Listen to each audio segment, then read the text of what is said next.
Introducción. Los diarios privados de uno de los emperadores más importantes de Roma. Las cartas personales de uno de los mejores dramaturgos y mediadores políticos más sabios de Roma. Las clases de un antiguo esclavo y exiliado que se convirtió en un profesor influyente. Contra todo pronóstico y tras el paso de unos 2 milenios, estos documentos asombrosos sobreviven. ¿Qué dicen? ¿Podrían estas páginas antiguas y poco conocidas contener algo que realmente sea relevante para la vida moderna? La respuesta es sí. Contienen ejemplos de la sabiduría más admirable en la historia mundial. En estos documentos constituyen los fundamentos de lo que se conoce como estoicismo, una filosofía antigua que alguna vez fue una de las disciplinas civiles más populares en Occidente. La practicaron ricos y pobres, poderosos y desafortunados, por igual, todos en busca de la buena vida. Sin embargo, en el transcurso de los siglos, el conocimiento de esta escuela de pensamiento que alguna vez fue esencial para tantos desapareció poco a poco.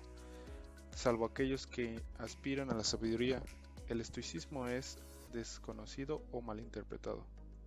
De hecho, sería difícil encontrar una palabra que haya sufrido tantas injusticias a manos del idioma como estoico. Para la persona promedio, esta forma de vida vigorosa, orientada a la acción y que cambia paradigmas se ha convertido en sinónimo de sin emoción. Dado que la sola mención de la filosofía aburre o pone nerviosa a la mayoría, en la superficie la filosofía estoica parece lo último que alguien querría aprender, mucho menos necesitar en su vida cotidiana. ¿Qué destino tan triste para una escuela filosófica, la cual uno de sus críticos ocasionales, Arthur Schopenhauer, describiría con estas palabras: la cumbre suprema a la que puede llegar el hombre con el mero uso de la razón. Nuestro objetivo en este libro es restablecer el estoicismo al lugar que le corresponde, como una herramienta necesaria para el control de uno mismo, para la constancia y la sabiduría, algo útil para experimentar una vida plena, no un campo esotérico de estudio académico.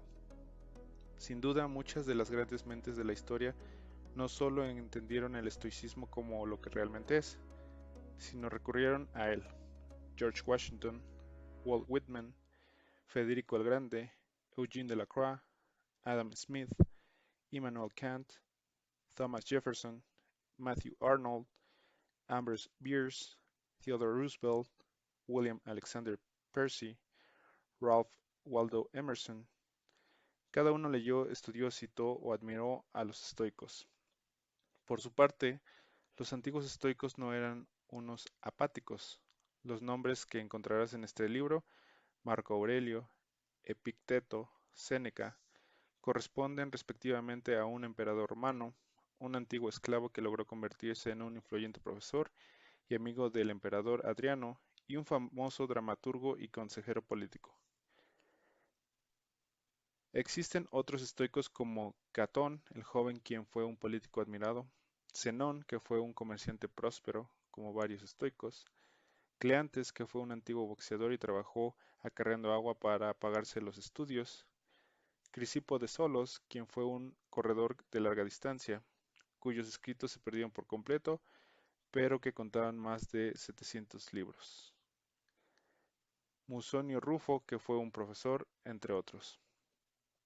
Hoy en día, sobre todo con la publicación reciente de The Obstacle is the Way, el estoicismo ha encontrado un público nuevo y diverso que incluye al equipo de entrenamiento de los Patriotas de la Nueva Inglaterra y los Halcones Marinos de Seattle, al rapero LL Cool J, a la presentadora Michelle Tafoya, así como a muchos atletas profesionales, directores, ejecutivos, inversionistas, artistas, empresarios y figuras públicas. ¿Qué han encontrado estos hombres y mujeres ejemplares en el estoicismo que los demás no han sabido identificar? Muchísimo. Si bien con frecuencia los académicos consideran el estoicismo como una metodología anticuada de mínimo interés, han sido los principales actores del mundo quienes han descubierto que aporta la tan necesaria fortaleza y resistencia para sus vidas exigentes. Cuando el periodista y veterano de la guerra civil Ambrose Bierce le dijo a un joven escritor que estudiar a los estoicos le enseñaría cómo ser un invitado indigno en la mesa de los dioses, o cuando el pintor Eugene Delacroix, famoso por su cuadro La libertad guiando al pueblo, dijo que el estoicismo era una religión reconfortante. Hablaban por experiencia propia, al igual que el coronel y valiente abolicionista Thomas Wentworth Higginson, quien lideró el primer regimiento completamente negro en la Guerra Civil estadounidense y realizó una de las traducciones más memorables de Epicteto. El colono sureño y escritor William Alexander Percy, quien dirigió las labores de rescate durante la gran inundación de Mississippi en 1927. Tenía un punto de referencia único cuando dijo que el estoicismo era, cuando todo está perdido, se recupera deprisa. Así como el escritor e inversionista Tim Ferriss, cuando mencionó que el estoicismo era el sistema operativo personal perfecto. Otros ejecutivos influyentes como Jonathan Newhouse, director ejecutivo de Condé Nast International, han estado de acuerdo. Parece que el estoicismo está especialmente diseñado para el campo de batalla. En 1965, el capitán James Stockdale, quien fuera condecorado con la Medalla de Honor, se lanzó en paracaídas desde un avión al que habían derribado mientras sobrevolaba Vietnam, en donde pasó media década de tortura y encarcelamiento. ¿Qué nombre mencionaba? El de Epicteto. Así como se dice que Federico el Grande cabalgó al campo de batalla con las obras de los estoicos con alforjas. También el antiguo general de la Marina, comandante de la OTAN y actual secretario de Defensa de los Estados Unidos, el general James Mad Dog Mattis, llevaba las meditaciones de Marco Aurelio a sus despliegues en el Golfo Pérsico, Afganistán e Irak. De nuevo, no se trata de profesores, sino de profesionales activos que descubrieron que el estoicismo como filosofía práctica coincidía con sus objetivos. De Grecia a Roma y la actualidad. El estoicismo fue una escuela de la filosofía que fundó Zenón de Sitio a principios del siglo III a.C. Su nombre se deriva del griego stoa, pórtico, porque ahí fue donde Zenón comenzó a dar clases. La filosofía manifiesta que la virtud son cuatro las virtudes fundamentales: el control de uno mismo, el valor, la justicia y la sabiduría, es la felicidad, y que la causa de la mayoría de nuestros problemas radica en cómo percibimos las cosas, no en las cosas en sí mismas. El estoicismo nos enseña que no podemos controlar ni depender de nada, salvo de lo que Epicteto denominó libre albedrío, es decir, nuestra capacidad para emplear la razón para elegir cómo clasificamos, respondemos y nos adaptamos a los sucesos externos. El estoicismo temprano se acercaba mucho más a una filosofía completa que otras escuelas antiguas cuyos nombres podrán resultar familiares: epicureísmo, cinismo, platonismo, escepticismo. Sus partidarios abordaban varios temas, entre ellos la física, la lógica, la cosmología y muchos más. Una de las analogías preferidas de los estoicos para describir su filosofía era la de un campo fértil. La lógica era la reja protectora, la física era el campo y el cultivo que se producía era ética o cómo vivir. No obstante, a medida que el estoicismo evolucionó, se centró primordialmente en dos de estos temas: la lógica y la ética. El estoicismo se trasladó de Grecia a Roma y se convirtió en una de las disciplinas más prácticas para adaptarse a las vidas activas y pragmáticas de los romanos industriosos. Como Marco Aurelio observaría más tarde, debo a rústico no haberme desviado hacia la profusión de la sofística, ni haber compuesto tratados teóricos o esas obras retóricas que tienden a la persuasión.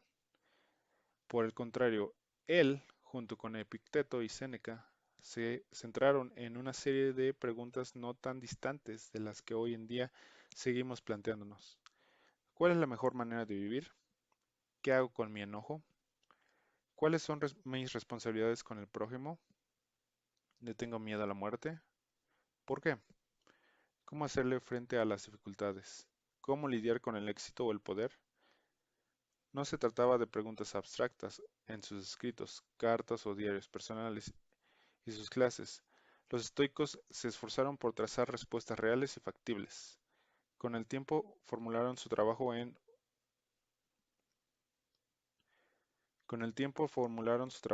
torno a una serie de ejercicios en tres disciplinas fundamentales. La disciplina de la percepción: cómo vemos y percibimos el mundo que nos rodea. La disciplina de la acción: las decisiones y acciones que tomamos y con qué fin. La disciplina de la voluntad: cómo hacer frente a las cosas que no podemos cambiar, cómo desarrollar una opinión clara y convincente, cómo entender realmente nuestro lugar en el mundo. Los estoicos nos dicen que si controlamos nuestras percepciones encontraremos claridad mental.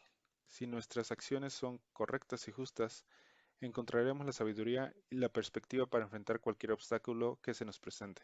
También creían que al practicar estas disciplinas, así como instruirlas a sus conciudadanos, podrían cultivar la resiliencia, la determinación e incluso la alegría. El estoicismo nació en el turbulento mundo antiguo. Se centró en la naturaleza impredecible de la vida cotidiana y brindó herramientas prácticas para emplearlas a diario. Nuestro mundo moderno podrá parecer radicalmente distinto del representado en el pórtico, Poikile, del Agora de Atenas o el Foro y la corte romanos. Sin embargo, los estoicos se esforzaron por recordar, véase la entrada del 10 de noviembre, que no se enfrentaban a un panorama muy distinto que el de sus antepasados, y que el futuro no alteraría radicalmente la naturaleza y el fin de la existencia humana. Como a los estoicos les gustaba decir, un día es todos los días, y sigue siendo así, lo cual nos trae al presente. Un libro filosófico para la vida filosófica. Algunos estamos estresados, otros trabajamos demasiado.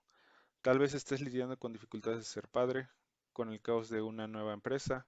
Quizá ya seas exitoso y experimentes la responsabilidad del poder o la influencia. Enfrentas una adicción, estás muy enamorado, vas de una relación difícil a otra, te acercas a la vejez, disfrutas la destrucción propia de la juventud, estás ocupado y activo, te sientes aburridísimo. No importa cuál sea el caso, sin tomar en cuenta tu situación, la sabiduría de los estoicos te puede ayudar. De hecho, en muchos casos han abordado ciertos temas en términos que parecen increíblemente modernos, y en eso nos enfocaremos en este libro. Nos remitimos directamente al canon estoico para presentar una selección de los mejores pasajes de tres figuras más importantes del estoicismo tardío: Séneca, Epicteto y Marco Aurelio, así como algunas máximas de sus predecesores: Zenón, Cleantes, Crisipo de Solos, Musonio, Rufo y Hecatón. Para acompañar cada cita intentamos contar una historia, brindar contexto, plantear una pregunta, dar pie a un ejercicio o explicar la perspectiva del estoico a quien pertenece para que entiendas con mayor profundidad las respuestas que estás buscando. Las obras de los estoicos siempre han mantenido interesantes y vigentes, sin importar el devenir histórico ni el flujo de la popularidad. No fue nuestra intención alterarlas o modernizarlas en este libro. En ese sentido, ya hay muchas traducciones excelentes. En cambio, quisimos organizar y presentar la vasta colección de sabiduría estoica de la forma más digerible, accesible y coherente posible. Es viable y aconsejable consultar las obras originales de los estoicos en su totalidad. Véase la selección de lecturas sugeridas al final de este libro.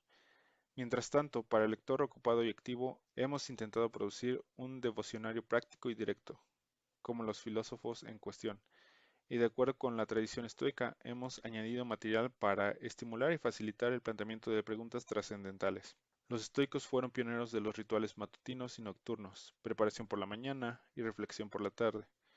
Hemos escrito este libro para que sea útil en ambos casos. Contiene una meditación diaria, para todos los días del año, así como una adicional para los años bisiestos. Si lo deseas, puedes utilizar también un cuaderno para articular tus ideas y reacciones. Véanse 21 y 22 de enero y 22 de diciembre, tal como los estoicos se acostumbran. El objetivo de este enfoque práctico de la filosofía es ayudarte a vivir una vida mejor. Esperamos que no haya una sola palabra en este libro que no pueda ni deba, parafraseando a Séneca, convertirse en una obra. Con ese fin, presentamos este libro.